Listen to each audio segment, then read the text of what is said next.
দর্শক আমন্ত্রণ আজকে চট্টগ্রামের শুরুতেই জানিয়ে দেব শিরোনামগুলো।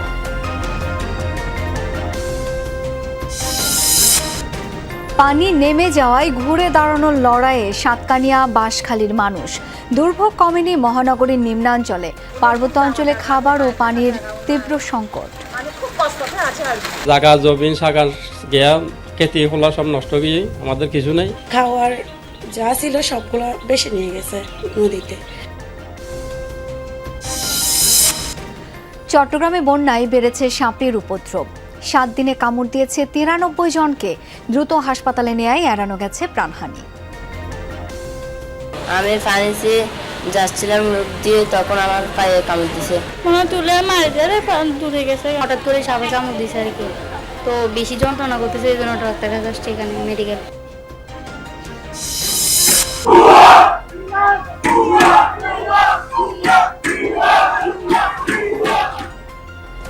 শিক্ষামন্ত্রীর পদত্যাগ সহ বিভিন্ন দাবিতে চট্টগ্রামে ভাইকিং রোড স্টাইলে বিক্ষোভ।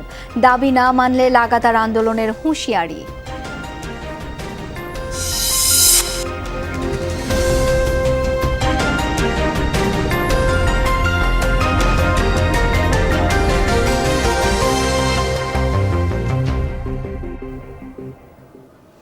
দর্শক আমন্ত্রণ আজকে চট্টগ্রামে, আপনাদের সাথে আছি আমি শাওন দত্ত। এতক্ষণ শিরোনামগুলো দেখছিলেন। ঘুরে দাঁড়ানোর লড়াইয়ে সাতকানিয়া বাঁশখালীর বানভাসী মানুষ। 7 দিন পর নেমেছে পানি, তবে ঘরবাড়ি ভেঙে চুরে একাকার। বসবাস উপযোগী করতে চলছে প্রাণান্তকর চেষ্টা। জমির ফসল ভেসে যাওয়ায় দিশেহারা কৃষক। চট্টগ্রামের এই 2 উপজেলার বেশিরভাগ সড়কের অবস্থাও বেহাল। সাতকানিয়ার কাঞ্চনা ইউনিয়নের ঘোলাইরপাড়া গ্রাম ডুবে আছে ফসলি জমি। 70 কৃষক শামসুল আলমের কয়েক একর আবাদি জমির ফসল ভেসে গেছে। কয়েক মাসের পরিশ্রম এক বন্যাতেই শেষ। কিভাবে ঘুরে দাঁড়াবেন সে চিন্তা তাড়িয়ে বেড়াচ্ছে। একই বাস্তবতা সাতকানিয়ার হাজারো কৃষকের। অনেক ডাঙা কিন্তু দেখবেন ক্ষেত নষ্ট হয়ে যাবে, কিন্তু কষ্ট নষ্ট হয়ে পানি নষ্ট করে আর কিছু করার নেই। জায়গা জমিন সাগার গিয়া খেতি ফলা সব নষ্ট গিয়ে আমাদের কিছু নেই। আমরা খাইতে তাইতে অনেক কষ্ট হয়েছে। গৃহিণী রেহেনার কাছে এই বন্যা শুধু ঘরবাড়ির ক্ষতি নয়, পুরো সংসার এলোমেলো করে দিয়েছে। বসত ঘর থেকে পানি নামার পর কাদা সরিয়ে চলছে সংস্কার আর চুলা জ্বালানোর চেষ্টা। পাশের বাড়ির আরেক গৃহবধূ সুমাইয়ার ঘর ভেসে গেছে বানের পানিতে। স্বাভাবিক জীবনে ফেরাটাই তাদের সামনে বড় চ্যালেঞ্জ। রান্না করার কোনো পরিস্থিতি নেই আমাদের। আমরা আছি আরেকজনের কাছে আশ্রিতা। কালকন করে না, এখানে আমাদের দুর্ভোগ এরকম হয়। রোডঘাটের অবস্থা বেশি। টাকার বসত বাড়ি সবগুলো চলে গেছে। খাওয়ার যা ছিল সবগুলো বেশি নিয়ে গেছে নদীতে। সাপ ঢুকতেছে, বিচ্ছু ঢুকতেছে। আগ্রমল দিকে মনে করো নাতুন বেগিনল দিকে আগ্রমতল দিয়ে বাসিল গিয়ে আর আগ্রমতন মেডিসে হলয়ের গিয়ে। বন্যার ক্ষতি শুধু ঘরবাড়ি বা ফসলেই সীমাবদ্ধ নয়। ছোট্ট মরিয়মের বই খাতা, স্কুলের সব সরঞ্জাম ভেসে গেছে। ঋণের টাকায় নির্মিত ঘরটিও ক্ষতিগ্রস্ত। সামনে পরীক্ষা, কিন্তু পড়াশোনার পরিবেশ নেই ঘরে। মেয়ের লেখাপড়া কিভাবে চালিয়ে নেবেন দুশ্চিন্তায় মা। বাচ্চা নিয়ে আমাদের পার হওয়াটা অনেক সংকট হয়ে যায়। কি জিনিস গুছাবো নাকি বাচ্চা নিয়ে পার হবো। কারেন্ট নাই, বই খাতা নাই, কাপড় চোপড় নাই। বন্যার পানিতে সাতকানিয়ার ঢেমসা, জরতি, এউচিয়া সহ 17 ইউনিয়নের বেশিরভাগ সড়ক ভেঙেচুরে একাকার। চলাচলে ভোগান্তি চরমে। পানি নেমে যাওয়ায় উপজেলা স্বাস্থ্য কমপ্লেক্সেও স্বাভাবিক হয়েছে চিকিৎসা সেবা। আমরা রোড গাল লইয়ের ইয়ারলাই আমরা বেশি সমস্যা আছে, হস্পিটাল আছে। এখন এখানে হচ্ছে সাঁতার কাটে আমাদের ওখানে যেতে হয়। সবার কাছে তো পসিবল না। এটা দায়িত্ব যারা তার একটা দাবি শুধু আমাদের রাস্তাটা যেন উচল করে বেঁধে দেয়। বন্যায় ক্ষতিগ্রস্ত পাশের উপজেলা বাঁশখালীর চিত্রও একই। পানি নেমে যাওয়ার পর স্পষ্ট হয়ে উঠছে ক্ষয়ক্ষতির চিহ্ন। ভেঙে গেছে ঘরবাড়ি, নষ্ট হয়েছে ফসল। শেষ সম্বল শেষ হয়ে গেছে। এখন আমি বসে নিয়ে কোথায় থাকবো আমি জানি না। থাকানোর কোনো জায়গায় নেই। আমরা ফুটের মাধ্যমে, কাদার মাধ্যমে বসে আছি সারা রাত। এখানে সাপ যোগ, এখানে ঘরবাড়ি পড়ে গেছে, মানুষ থাকার মতো পরিস্থিতি নাই। 2023 সালের বন্যার ক্ষত পুরোপুরি শুকানোর আগেই আবারও পানির নিচে তলিয়েছে সাতকানিয়া। টানা বৃষ্টি, পাহাড়ি ঢল ও সাঙ্গু নদীর পানি বৃদ্ধির ফলে এই অঞ্চলের 17 ইউনিয়ন ও একটি পৌরসভা প্লাবিত হয়েছে। পানি নামতে শুরু করলেও এখন নতুন প্রশ্ন সামনে এসেছে। কতটা কি হারালো এই জনপদের মানুষ এবং আগামী বর্ষার আগে স্থায়ী সমাধানে কি উদ্যোগ নেওয়া হচ্ছে? জুবাইর রিফাত, যমুনা নিউজ, সাতকানিয়া, চট্টগ্রাম। দর্শক, এ পর্যায়ে বন্যা পরিস্থিতি একটু সরাসরি জেনে নিতে চাই। চট্টগ্রামের বাঁশখালী রয়েছেন সহকর্মী জুবাইর রিফাত। রিফাত, যেসব এলাকা থেকে পানি নামছে সেখানে কি মানুষ ঘরে ফিরতে পারছে কিনা সেই এলাকায়, এবং ত্রাণ ঠিকমতো পাচ্ছেন কিনা যারা দুর্গত, জানাবেন বিস্তারিত। আমরা পুরোদিন সাতকানিয়া উপজেলায় ছিলাম এবং বিভিন্ন ইউনিয়নে ঘুরেছি এবং এই মুহূর্তে আছি চট্টগ্রামের বাঁশখালী উপজেলার কোকদণ্ডি যে ইউনিয়ন রয়েছে সেখানকারই একটি গ্রামে। আপনি যে পরিস্থিতি দেখতে পাচ্ছেন এখন পর্যন্ত আসলে এই জায়গাটিতে হাঁটু থেকে এবং ভেতরের দিকে কোমর থেকে বুক সমান পানি, স্থানীয়রা আমাদেরকে জানিয়েছেন। আমরা ভেতর পর্যন্ত যাওয়ার সাহস করছি না, কারণ স্বাভাবিকভাবে সেখানে আরো বিপর্যয় মানুষের সবচেয়ে বেশি আসলে ফুটে উঠেছে। পানি যত নামতে শুরু করেছে আসলে মানুষের যে ঘরবাড়ি তলিয়ে গেছে সেটি আসলে প্রতি মুহূর্তে স্পষ্ট হচ্ছে। এবং একটু ঘটনাকারে আপনাকে জানিয়ে রাখি, মূলত যে পরিবারগুলো এই বন্যার পানিতে সবচেয়ে বেশি ক্ষতিগ্রস্ত হয়েছেন সেই পরিবারগুলোতে দেখা যাচ্ছে যিনি কর্তা ব্যক্তি তিনি হয় কৃষক, না হয় তিনি সদরে আসলে ব্যবসা বাণিজ্য করতেন, হয় তার দোকানপাটে পানি ঢুকেছে, না হয় তার ফসলি জমি ভেসতে গেছে এই বানের পানিতে। অন্যান্য দিকে বাড়ির যে গৃহবধূ তাদের আসলে রান্নাঘর অর্থাৎ তারা আশ্রয় কেন্দ্র থেকে ফিরে আসলে যে বাড়িটি রেখে গিয়েছিলেন সেটির আর এখন দেখা পাচ্ছেন না, অর্থাৎ এমনও হয়েছে যে নিশ্চিহ্ন হয়ে গেছে, বানের জলে ভেসে গেছে, এমন অবস্থা আমরা দেখেছি।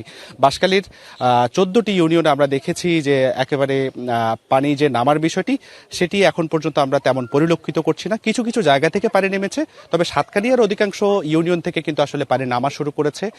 সেখানটার মানুষ আসলে কিছুটা স্বস্তিতে আছে বলে আমাদেরকে তারা জানিয়েছে।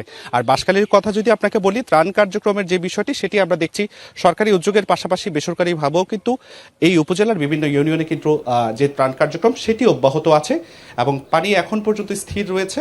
পানি আসলে যেই প্রবাহ সেটি কিন্তু আমরা দেখতে পাচ্ছি না। স্থানীয়রা যেটি বলছেন যে পানি যখন পুরোপুরিভাবে নেমে যাবে তখন তাদের নতুন যুদ্ধ শুরু হবে। এই ছিল সর্বশেষ খবরাখবর বন্যা পরিস্থিতির। রিফাত, ধন্যবাদ আপনাকে। চট্টগ্রাম মহানগরের দু একটি নিম্নাঞ্চলে 7 দিন ধরে পানিবন্দী কয়েকশো পরিবার, হাঁটু পানির নিচে ঘরবাড়ি। বৃষ্টি থামলেও পানি না নামায় ভোগান্তি চরমে। পাশের খালে পানি নিষ্কাশন বন্ধ থাকায় এই দুর্দশা, বলছেন ভুক্তভোগীরা।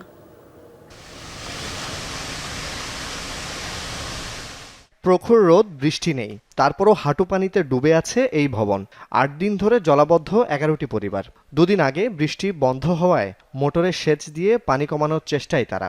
চট্টগ্রাম নগরীর উত্তর চাঁদগাঁও চৌধুরীপাড়ার সব ঘরবাড়ির চিত্র এমন।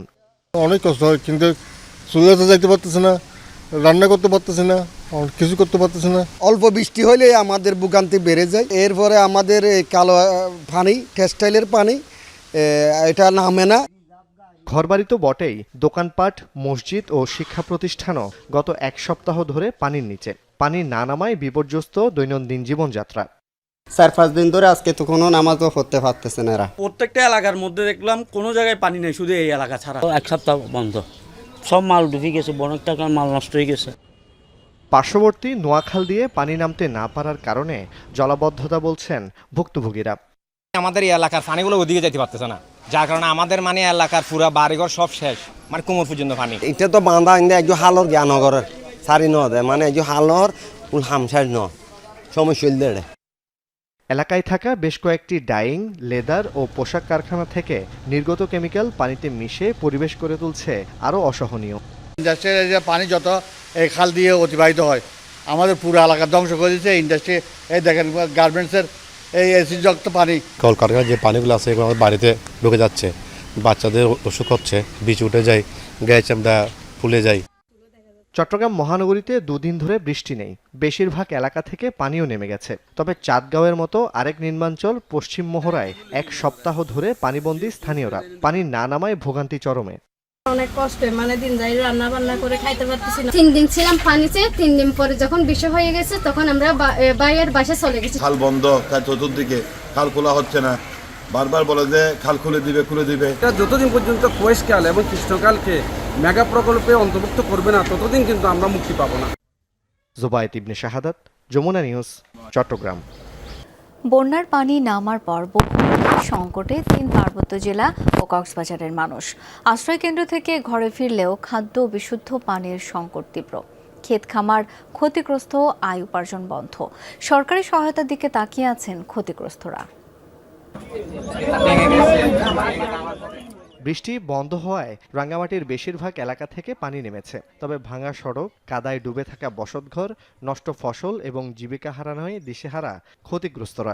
4-5 দিন পর সবাই ঘরে ফিরলেও খাদ্য, বিশুদ্ধ পানি ও পুনর্বাসন সংকটে মানবেতর জীবন কাটাচ্ছেন।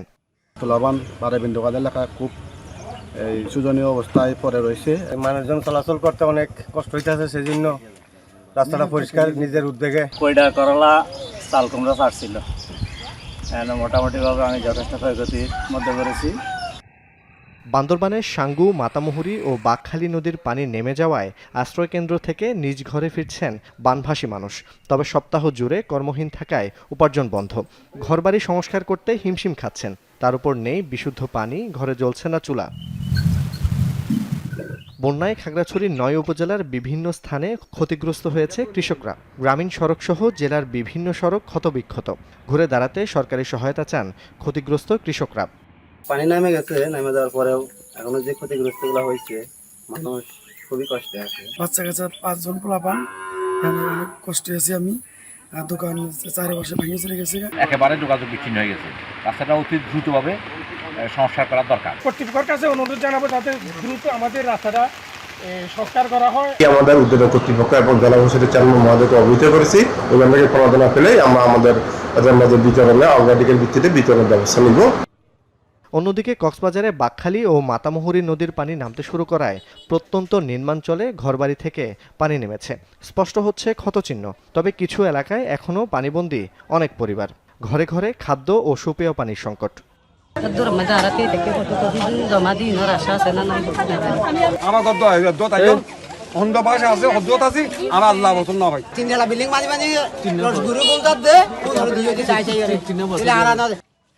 সকালে কক্সবাজারে দুর্গত এলাকা পরিদর্শন ও ত্রাণ বিতরণ করেন বিদ্যুৎ, জ্বালানি ও খনিজ সম্পদ প্রতিমন্ত্রী। গতকাল থেকে আবহাওয়া পরিস্থিতি ভালো হতে শুরু করেছে। আমরা আশা করছি আগামী কয়েকদিনের মধ্যে বন্যা পরিস্থিতির উন্নতি হবে এবং সেক্ষেত্রে আমাদের মূল মনোযোগ হবে পুনর্বাসন কর্মসূচি। জুবায়েত ইবনে শাহাদাত, যমুনা নিউজ। দর্শক, এ পর্যায়ে কক্সবাজার থেকে যুক্ত হচ্ছেন সহকর্মী এহসান আল কুতুবী। এহসান, দুর্গত এলাকার মানুষের সার্বিক পরিস্থিতি জানতে চাই। অনেকটা নেমে গেছে, আবার নামছে, দুটোই আছে। অর্থাৎ উঁচু এলাকা থেকে পানি একেবারেই নেমে গেছে এবং ঘর বাড়ি যেগুলো ছিল, যে ঘরগুলোতে পানি ঢুকেছিল, সেই বাড়িঘরগুলো এখন পরিষ্কার পরিচ্ছন্নতার যে কাজ, যে ফ্যামিলিগুলো আসলে বিভিন্ন জায়গায় অবস্থান নিয়েছিল নিরাপদ স্থানে, তারা ফিরে এসে আবারও নতুন করে তাদের জীবনযাপন শুরু করেছে। এবং নিম্নাঞ্চলে এখনো কিন্তু পানি রয়েছে। আমি এই মুহূর্তে পেকুয়ায় আছি। পেকুয়া এটি শিলকালী ইউনিয়ন এলাকা বলে। এখানে এখনো পর্যন্ত আমরা দেখছি বেশ কিছু নিম্নাঞ্চলে পানি রয়েছে। ঘর বাড়ির উঠোনে পর্যন্ত এখনো অনেক জায়গায় পানি রয়েছে এবং সেই কারণেই আরেকটু, যেহেতু আজকে মাত্র গত রোববার দুপুর থেকে এ পর্যন্ত ভারী বৃষ্টি না হওয়ায় মূলত পানি নামছে, খুব জোরে সোরে নামছে এবং এটির কারণে আরও ভালো খবর হচ্ছে যত সময় এভাবে থাকবে, অর্থাৎ রোদ থাকবে, বৃষ্টি হবে না, ততদিন পর্যন্ত কিন্তু সবাই নতুন করে আবারও তাদের কাজকর্ম শুরু করবে এবং বিশেষ করে দিনমজুর যারা এতদিন কাজকর্মে ছিল না, কাজকর্ম না থাকায় তারা অনেক কষ্টে ছিল, তারা আবার নতুন করে তাদের কাজে যোগ দিবে এবং নতুন করে তাদের কাজ জীবনযাপন শুরু করবে। শাওন, এহসান, অনেক ধন্যবাদ আপনাকে। বান্দরবানে সপ্তাহব্যাপী বন্যায় ক্ষতিগ্রস্ত মানুষের মাঝে ত্রাণ সহায়তা কার্যক্রম পরিচালনা করেছে সেনাবাহিনী, বিজিবি ও জেলা প্রশাসন। সকালে অবসরপ্রাপ্ত মেজর ওয়াং চেং এর উদ্যোগে বান্দরবান সদর ইউনিয়নের 7 নম্বর ওয়ার্ডের লেমুঝিরি ও উজানি পাড়ায় বন্যায় ক্ষতিগ্রস্ত পরিবারের মাঝে ত্রাণ সামগ্রী বিতরণ করা হয়। এ সময় 2টি পাড়ার 145টি পরিবারের মাঝে ত্রাণ বিতরণ করা হয়। প্রতিটি পরিবারকে 5 কেজি চাল, 5 কেজি আলু, 1 কেজি ডাল, 1 কেজি ভোজ্য তেল, লবণ, 1 প্যাকেট মোমবাতি, মুড়ি এবং 5 লিটার বিশুদ্ধ মিনারেল পানি সহ 13 ধরনের খাদ্য সামগ্রী দেওয়া হয়। এছাড়া বিজিবি রুমা ব্যাটালিয়নের ব্যবস্থাপনায় দুর্গম চান্দাপাড়া এলাকার ক্ষতিগ্রস্ত 60টি পরিবারের মাঝে খাদ্য সামগ্রী সহ প্রয়োজনীয় ত্রাণ বিতরণ করা হয়। চট্টগ্রামে বন্যা দুর্গত এলাকায় চলছে ত্রাণ সহায়তা কার্যক্রম। ক্ষতিগ্রস্তদের পাশে দাঁড়াচ্ছে বিভিন্ন সংগঠন। সমুদ্র উপকূলবর্তী আনোয়ারা উপজেলার বিভিন্ন ইউনিয়নও ভয়াবহ বন্যায় ক্ষতিগ্রস্ত। মানবিক সহায়তা কার্যক্রমের অংশ হিসেবে আনোয়ারার প্রায় 5,000 ক্ষতিগ্রস্ত পরিবারের মধ্যে খাদ্য সামগ্রী ও ত্রাণ বিতরণ করেন ব্যবসায়ী ও সমাজসেবক মোহাম্মদ শাহিদ। বন্যা কবলিত এলাকা ঘুরে ঘুরে সব সামগ্রী পৌঁছে দেন এবং দুর্ভোগ লাঘবে সহযোগিতা অব্যাহত রাখার আশ্বাস দেন। বন্যায় বড় উপদ্রব সাপ, চট্টগ্রামেও তাই। প্লাবিত বিভিন্ন এলাকায় 7 দিনে সাপে কামড়েছে 93 জনকে। এই সংখ্যা অতীতের যে কোনো সময়ের চেয়ে বেশি বলছেন চিকিৎসকরা। কামড় খাওয়া সবাই দ্রুত হাসপাতালে চিকিৎসা নেয়, প্রাণহানি হয়নি। গত 6-7 দিন ধরে চট্টগ্রামে টানা বেশ কয়েকটি উপজেলার শত শত গ্রাম বন্যায় প্লাবিত। এই 7 দিনে সাপের কামড় খেয়ে চট্টগ্রাম মেডিকেল কলেজ হাসপাতালে চিকিৎসা নিয়েছেন 93 জন। 16 নম্বর মেডিসিন ওয়ার্ডে ভর্তি আছেন 13 জন, যাদের সবার পায়ে কামড় দিয়েছে সাপ। বিষের প্রচণ্ড যন্ত্রণায় কাতরাচ্ছেন এদের অনেকে শিশু। আমি ওয়াশরুমে যাচ্ছিলাম, ওইখানে হঠাৎ করে সাপে কামড় দিয়েছে আর কি। তো বেশি যন্ত্রণা করতেছে, এই জন্য ডাক্তার কাছে আসছে এখানে মেডিকেল। সাপ দেখে খেয়াল করে নেই, সাপ চলে গেছে, ও সেই জন্য দৌড়াদৌড়ি করে মেডিকেল নিয়ে আসলো। আমি ফার্মেসি যাচ্ছিলাম মুখ দিয়ে, তখন আমার পায়ে কামড় দিছে। তখন আমার বন্ধুরা আমাকে নিয়ে গেছে। আক্রান্তদের মধ্যে সবুজ বিষাক্ত সাপের কামড়ের রোগী 8 জন। বাকিরা বিষধর রাসেল ভাইপার ও কোবরার মতো বিষাক্ত সাপের কামড় খাওয়া, যাদের পায়ের অংশ নীল বর্ণ ধারণ করেছে।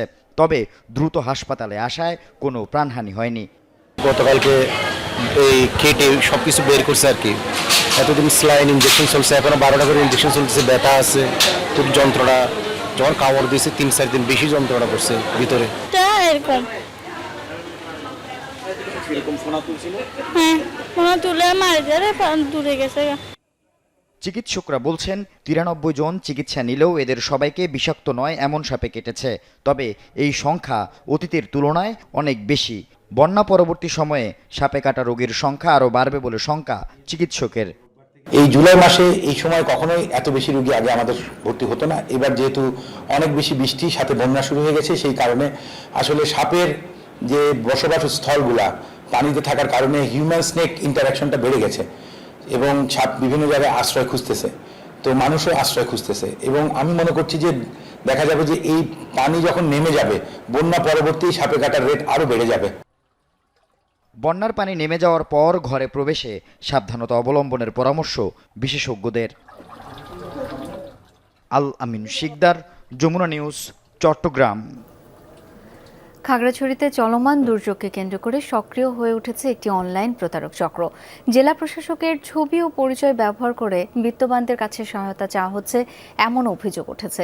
জেলা প্রশাসক মোহাম্মদ আনোয়ার সাদাত বলেন, দুর্যোগের সময় জেলা প্রশাসকের ছবি, নাম ও পদবি ব্যবহার করে প্রতারক চক্রের লোকজন মানুষের কাছে দুর্যোগকালীন সময়ের তথ্য চাচ্ছে ও সহায়তা দেওয়া হবে বলে প্রচার করছে। এই বিষয়টি জেলার কয়েকজনের কাছে জানতে পারেন তিনি। এসবের সত্যতা নিশ্চিতে আইনশৃঙ্খলা বাহিনীর সাইবার টিমের সহযোগিতায় নাম্বারটি বের করে তাদের আইনের আওতায় আনার চেষ্টা চলছে বলে জানিয়েছেন তিনি।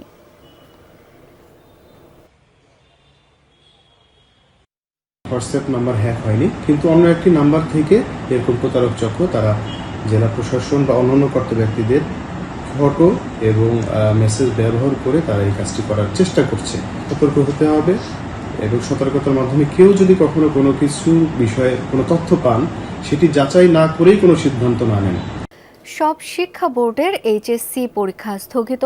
পরীক্ষার প্রশ্নপত্রে ভুলের সঙ্গে জড়িত ব্যক্তিদের শাস্তি সহ 3 দফা দাবিতে চট্টগ্রামে ভাইকিং রোড স্টাইলে বিক্ষোভ করেছেন এইচএসসি পরীক্ষার্থীরা। বেলা 11টায় মুরাদপুরে চট্টগ্রাম শিক্ষা বোর্ডের সামনে বিক্ষোভ শুরু করেন তারা। এ সময় সড়কের এক পাশে যান চলাচল বন্ধ হয়ে যায়। এক পর্যায়ে বিশ্বকাপ ফুটবলে আলোচিত নরওয়ের ভাইকিং রোড স্টাইলে বিক্ষোভ করেন পরীক্ষার্থীরা। তাদের অভিযোগ, বন্যায় অনেকে পরীক্ষা দিতে পারেনি, পরীক্ষা না পেছানোয় আন্দোলনে নেমেছেন তারা। দাবি না মানলে শিক্ষামন্ত্রীর পদত্যাগ দাবিতে লাগাতার আন্দোলনের হুঁশিয়ারি দেন পরীক্ষার্থীরা।